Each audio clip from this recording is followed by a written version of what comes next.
Alright, welcome back to Code Veronica. In this video we're going to get introduced to a new kind of puzzle here. We got the steering wheel, which we can use to get to that bottom area that I showed off in the last video that had the submarine. And right here we saw a door in the last video that had gold Lugers kind of imprinted there. And here are the gold Lugers. But unfortunately, as soon as we take them, we get closed in here.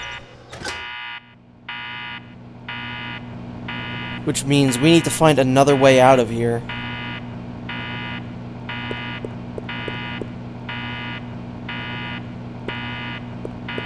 Unfortunately, we have to put the gold Lugers back, as there's really no other way of getting out of here.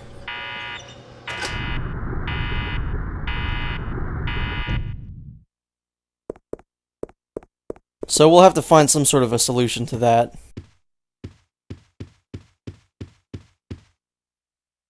Again, there's so many things in this game that could have been just like, alright, we take the Lugers, we go put them in the other door, but no, it's like you gotta find the Lugers, but oops, the Lugers lock you out of the room. And now we gotta go find a replacement thing to put in there. And then we gotta go put the Lugers in the other door. It's just like, ugh. We're probably not going to get to those other Lugers for another 15 hours. Just a lot of weird things that you have to do in this game to do certain things. Yeah! Help me! Steve? None of you fucking say it like that, you little whiny bitch. Gah! Help me! God, I hate him. I really do. I love this game. This is overall one of my favorite games in the Resident Evil series, but my God, I cannot stand Steve Burnside. Alright, what have you done, you stupid little shit? Oh, good. Good!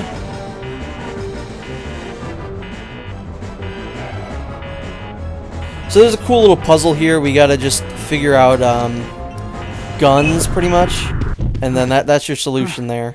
That was too close. But I found something, thanks to you. Looks cool, huh? Oh, I need those. Give them to me. I love how You condescending gotta be Claire was there. I found it, and I'm keeping it. Fine. Let's make a deal. I'll trade you for something fully automatic.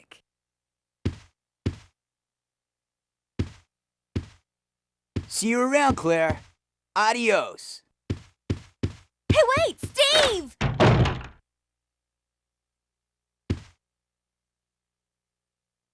So yeah, because Steve is such a giant douchebag, we couldn't solve that puzzle because he just takes the guns. Just awesome. And now we're gonna meet one of the main villains of the game, who's he's pretty annoying, but he's still a little less annoying than good old Steve.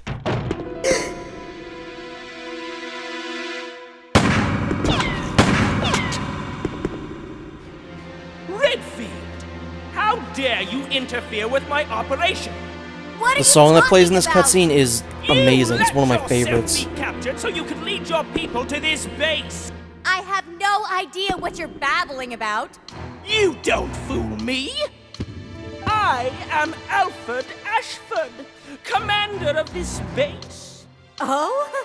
You must be one of Umbrella's lower level officers if you're in command of a backwater base like this one. How dare you! The Ashford family is among the world's first and finest. My grandfather is one of the original founders of Umbrella, Inc.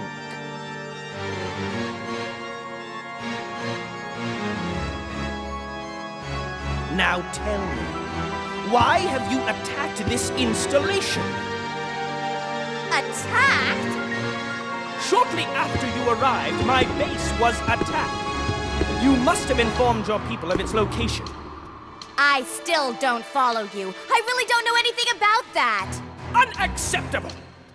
How can you deny it? My base has been destroyed. And thanks to you, the experimental T-virus was released, creating countless zombies and monsters. Tell me, who do you work for? Who sent you? Alfred Ashford is the world's worst shot. Have it your way, then. You're just a rat in a cage anyway. I'll be sure to keep you entertained before I dispose of you. And that's the quickest way that a game could ever make their main villain less threatening. Just give him a girly laugh, and make him do it a bunch of times in the game. I'll see you around, Claire. Like, come on, man. I like Alfred Ashford. He can be a little fruity at times, but it makes sense. If you've ever played the game, you know what I'm talking about. It does make sense that he's a little eccentric, I guess. But if you're looking at it at face value, it's very bizarre that they would make their character like that. But we did in fact pick up a steering wheel. We just got it in our pocket. You know, why not? So we can now get into this kind of lower down area. Again, I love this area in this game. I really do. Everything feels very connected and it's very diverse. You know, we were just in a palace.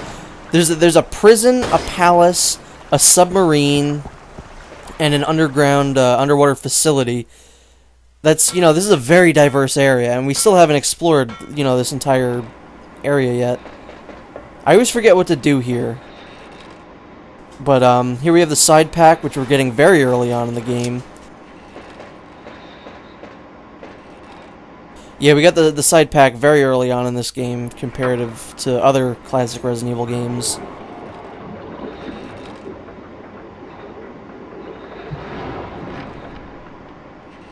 I always forget, there's always one part in this game that is, you kind of have to escape this area quickly, and I always forget that you have to submerge the submarine before you can actually do anything else. So I always just try and get up the ladder, and it always messes me up.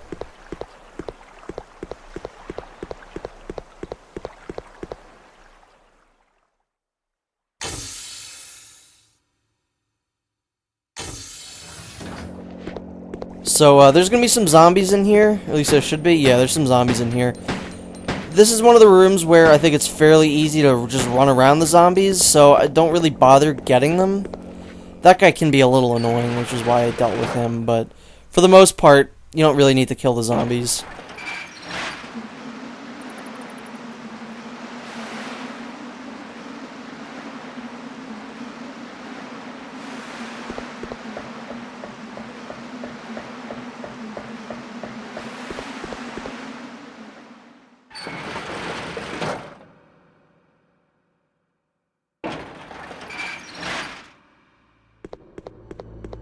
So this room is very interesting. It's very difficult. Not very difficult, but it can be kind of troublesome, because there's going to be a lot of zombies in this area, and you can't really run around them very easily. But we'll get to that when we get to that. We don't really have to deal with that right now. Right now we're going to do the precursor to the Resident Evil 4 crane game, where you can pick up the Ganados and throw them in the garbage. Always been one of my favorite parts in that game. But as if it wasn't obvious already, you just gotta move the crane over to the big box that's blocking the switch over there, and just gotta move it. Easy as that.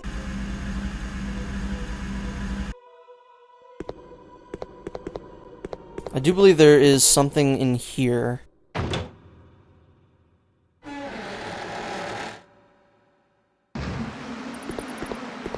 Yeah, this is going to come into play a really long time from now. So we don't need to even worry about that right now.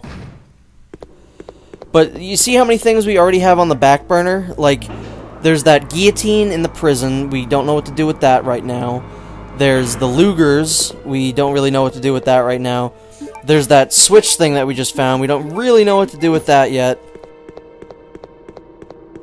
You know, we've picked up a couple things we're not really sure about yet. We picked up a lot of seals, a lot of stuff like that.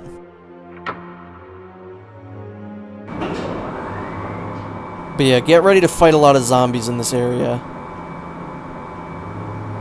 It may look like, hey, it's just one guy in a hat. Nope. Tons of zombies. You can run past them if you're good enough, but I prefer just killing them.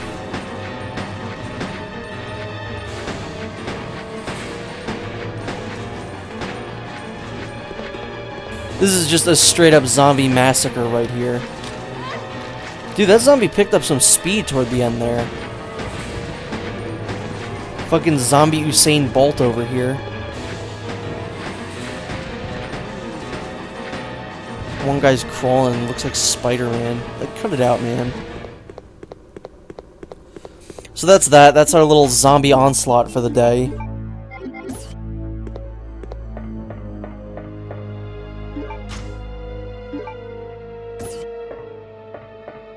I would definitely recommend picking those up, even though we don't quite have the bow gun yet. Just take the bolts. Or the arrows. Sometimes they're called bolts, sometimes they're called arrows. Who knows, truly. So now we have another card that we're not quite sure what to do with yet.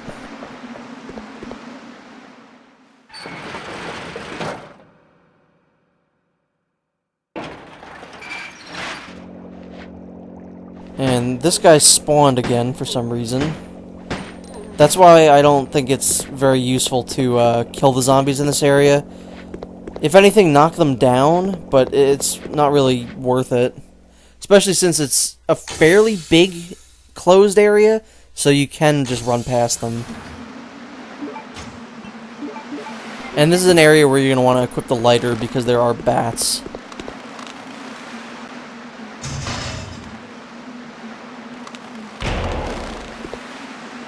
So right here we can insert that seal that we picked up.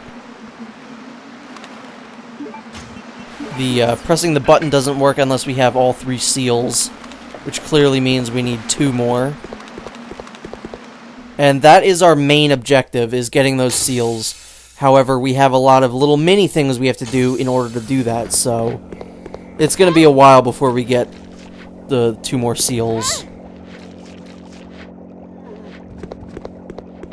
So that's it for the video. I will see you in the next one.